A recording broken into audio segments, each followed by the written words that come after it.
And yung iba naman sa inyo guys, maraming opportunities na dumadating sa inyo pero parang hindi kayo makapag-desisyon kung anong opportunity ba yung inyong pipiliin mga kapiksi, no? Baka masyado kayong parang over-analyzing, ganyan.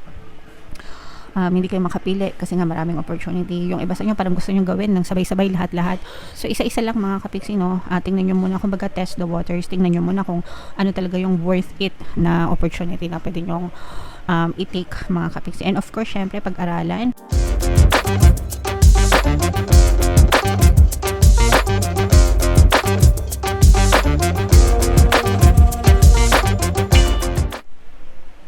Hello guys, hello Cancer, welcome back to Pinay Pixie Tarot. Ang pamagat ng episode natin for tonight is monthly tarot scope para ngayong February para sa Cancer, Sun, Moon, Rising Sign, and Venus.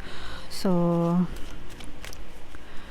unahin natin tong deck na to. By the way guys, sa dulo ng video magkakaroon tayo ng yes or no pick a card reading. Ito yung deck na gagamitin natin guys. Pwede kayong magtanong ng isang tanong answerable by yes or no. Tapos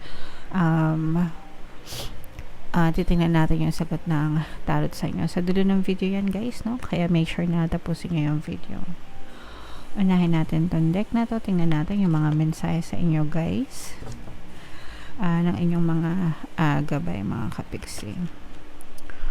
Okay, so ito yung mga messages for you. Unang-una, magtiwala, mga kapiksi, no?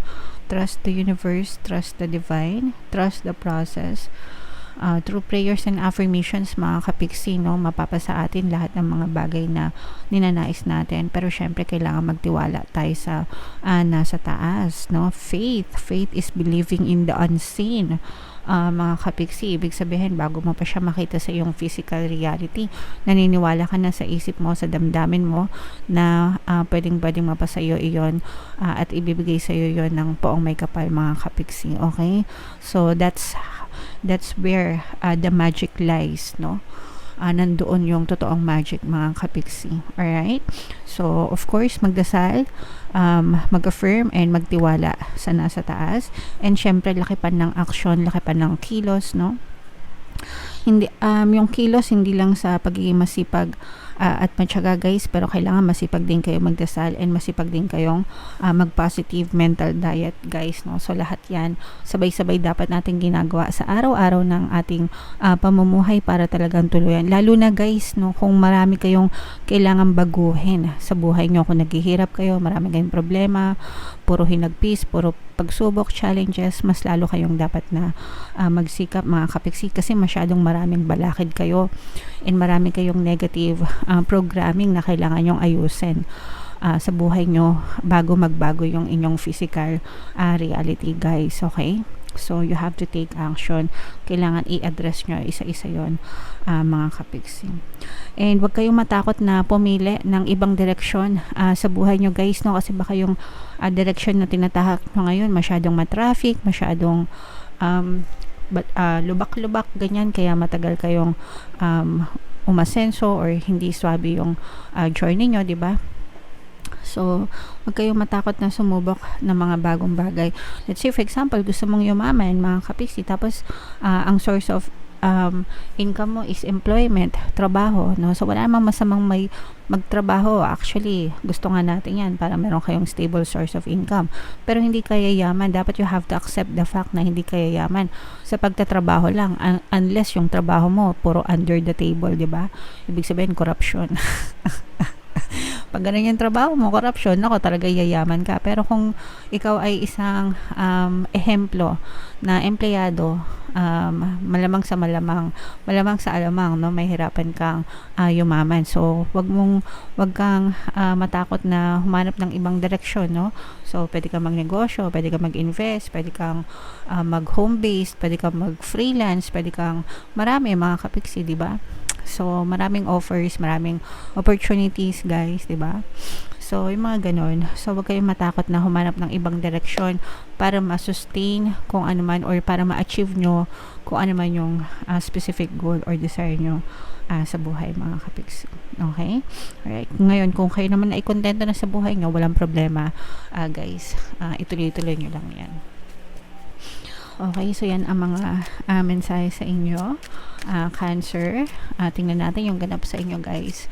shuffle natin to. Habang sinashuffle ko to, panoorin nyo muna yung video natin regarding sa ating paano mag-manifest ng abundance video course. Kapiksi, sawa ka na ba sa mga struggles at hirap sa buhay mo? Masipag ka ba at masikap sa buhay ngunit hindi ka pa rin umaasenso? Ilang beses ka na bang nag-attempt mag-negosyo at mag-invest pero palagi ka pa rin nalulugi? Sa pagkakataon na ito ay maaaring may subconscious beliefs ka na nagiging balakid sa iyong pag-unlad at pagyaman. Introducing, paano mag-manifest ng abundance video course. Dito ay matututunan mong ma-overcome ang mga balakid mo para tuluyan ka ng umunlad, umasenso, sumagana, maging matagumpay, successful at maswerte sa iyong kabuhayan, pera, trabaho, negosyo, salapi at kaperahan ng bonggang-bongga. Dali, mag-send na ng email sa pinoypixie@gmail.com at simulan na ang iyong pagyaman ngayon. Alright, so sa lahat ng gusto mag-avail ng course guys, yung promo natin ngayong January, no, magbibigay tayo ng 10% discount until January 31, kaya mag-avail na kayo. And meron din tayong bagong course, paano mawala ang third party at magkaroon ng harmonious na relationship para mawala yung mga sabit guys sa relasyon nyo. 10% discount din yan until January 31, avail nyo na guys. So, ito, Cancer, this is both negative and positive. Cancer kayo ay your percent ng Queen of Pentacles. Meron din tayong another presence dito ng water sign, Cancer, Pisces, Scorpio. For some of you, pwede may ganyan kayo sa inyong natal chart or you may be dealing with another water sign. So, unahin natin yung mga negative guys. Maaaring may mga problema, challenges, or pagsubok na ma-experience kayo.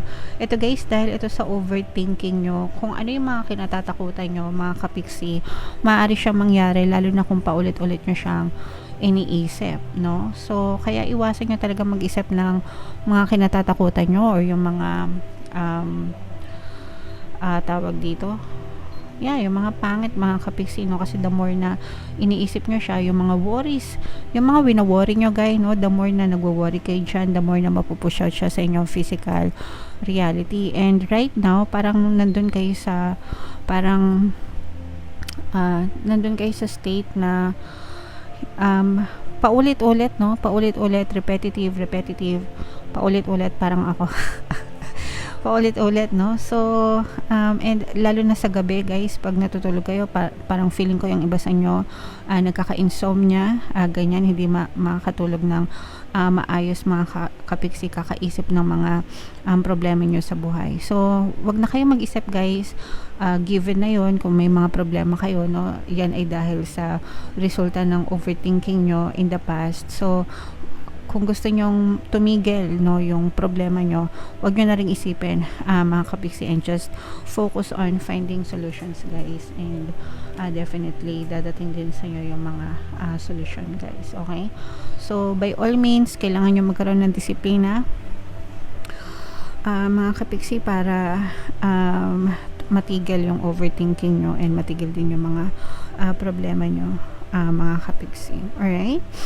For some of you, sa positive naman, mga kapiksi, no, yung iba sa inyo guys, feeling ko na iisalba nyo sa relationship. Muna tayo guys, feeling ko na iisalba nyo yung relasyon nyo, mga kapiksi, and maaaring makarecover kayo sa inyong relationship, lalo na kung nagkakaroon kayo ng problema sa relasyon, guys, no. So, may ibang relasyon na worth saving for talaga, ibig sabihin kasalba-salba, no. Pero may ibang relasyon naman na mas better na magbabay na lang kesa sa i-save, diba? So, depende sa inyo guys kung anong trip nyo sa buhay. Kung gusto nyo i-save, pwede. Kung gusto nyo makipaghiwalay, pwede. Pero ang nakikita kasi natin dito is relasyon na maisasalba and mai-recover nyo itong, kumbaga, marirekindle yung inyong lost romance, yan. Yung mga nanlamig na relasyon, yung mga nahimlay na relasyon, mga kapiksi, maaaring maisalba, maisave, and makarecover, makabangon ulit, guys. Okay? And pagdating naman sa kaperahan, mga kapiksi, no, parang nagiging attractive kayo, sa pera. Pag sinabing attractive sa pera, magnetic sa pera, no, parang pera na yung kusang lumalapit sa inyo, mga kapiksi, from all sources or from many sources. Ibig sabihin, pwedeng marami kang pinagkakakitaan or maraming pamamaraan para dumating sa iyo yung pera, guys. Okay, so from many sources. Guys, okay? So, attractive sa pera. Kaya nga, palagi lang kayo mag-affirm, guys. Money, money come to me. Palagi ako may pera, palagi ako nagkakapera. I'm the queen of abundance, I'm the king of abundance. Kahit hindi nyo alam kung saan manggagaling yung pera, mga kapiksi. Hindi nyo trabaho na alamin kung saan manggagaling yung pera. Ang trabaho nyo is to affirm, no? Para mahatak nyo yung pagdating ng pera sa inyo, guys. So, affirm nyo lang yan, mga kapiksi. So, i-mind nyo na yan, guys, no? Mind, attractive sa pera, may isa sa bang relasyon. Yan, i-mind nyo yan, guys, sa comment section. Again, mga kapiksi, no, nandito pa rin yung pagkakaroon ng harmonious na relationship nyo with your partner o specific person. Talagang nararamdaman natin yung abundance of love, no? So, ito, guys, syempre, February, Feb-ibig, diba? Valentine season. Ang aga-aga, no? Parang nagpaparamdam agad na magiging maganda yung Valentine's nyo. Pero, syempre, meron pa tayong love reading for February. So, abangan nyo yun kung babangga dito. Pero, so far, dito sa reading na to, maganda yung love relationship nyo, mga kapiksi. Okay? And yung iba naman sa inyo, guys, maraming opportunities na dumadating sa inyo, pero parang hindi kayo makapag-desisyon kung anong opportunity ba yung inyong pipiliin, mga kapiksi, no? Baka masyado kayong parang over-analyzing, ganyan. Hindi kayo makapili kasi nga maraming opportunity. Yung iba sa inyo parang gusto nyo gawin ng sabay-sabay lahat-lahat. So, isa-isa lang, mga kapiksi, no? Tingnan nyo muna, kumbaga test the waters. Tingnan nyo muna kung ano talaga yung worth it na opportunity na pwede nyong i-take, mga kapiksi. And of course, syempre, pag-aralan para hindi kayo ma-scam, mga kapiksi. And maganda pa rin yung daloy ng kapirahan sa inyo. Pasensya na kayo sa sound sa labas, yung kapitbahay namin nagsa-sounds.